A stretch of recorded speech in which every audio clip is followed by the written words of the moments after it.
Yo, what's up, family? This is Marq-e, just chilling out on New Year's Day 2012. 28 years doing this. You know how we do it. But yo, this year I got a little story. Check it out. Sitting on the brick, life has been a simple trip. Man that never left the city since he was just a kid. Life inside of walls, echoes in the halls, pedals in the meadow while like memories of fall. That's when his girl and mama used to call. But then his woman moved on and his mama's heart stalled. And everyone eventually forgot about him and got married and buried. And it's so very confusing to him. And in the end it'll all be like pretending, like those nights spent in the beginning, when all life seemed to be ending in the second he was sentenced to spend the rest of his life behind the fences. Now all of his dreams are in the trenches, sleeping over toilets and breathing in the stenches. No more summer times or picnic table benches. 25 passing seasons to think about how life went wrong. Somehow it doesn't help him to tell him that life will just go on. And it don't go on.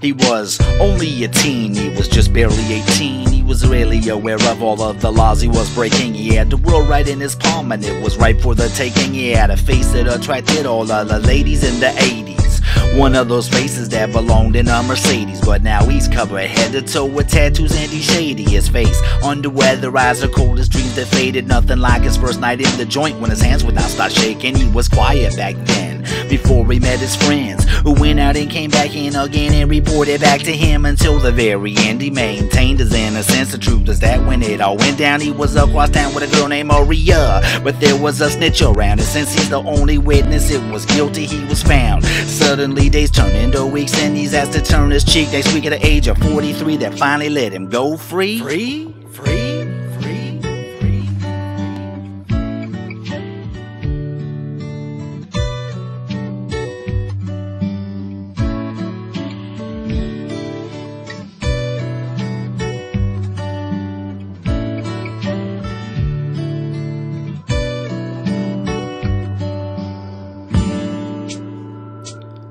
Last week he met with the parole committee, stopped denying all the charges that they had, blamed him for committing. They stamped his papers, approved to walk out of the penitentiary after quarter century, as if life was commensurate.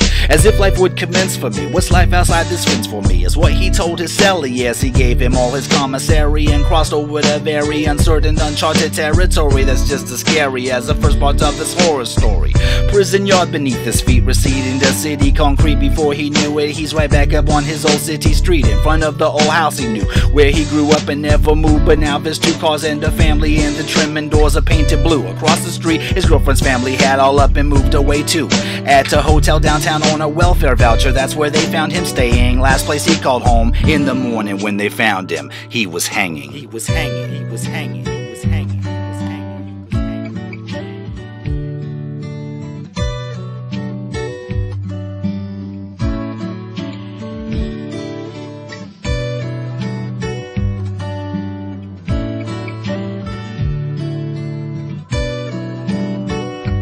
Life doesn't always go on.